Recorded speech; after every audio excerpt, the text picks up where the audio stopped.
मित्रमैत्रिणींनो, चैत्र पौर्णिमेच्या दिवशी फक्त एक छोटा उपाय केला तर तुमच्या घरातील पैशाची कमतरता कायमची दूर होऊ शकते।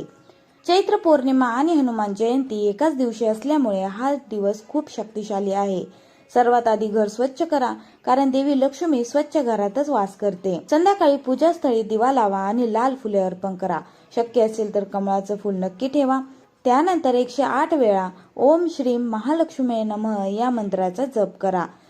या मंत्रामुळे धनप्राप्तीचे मार्ग वाढतात। या दिवशी भगवान विष्णू आणि लक्ष्मी मातेची एकत्र पूजा केल्यास या दिवशीचे फळ दुप्पट मिळते।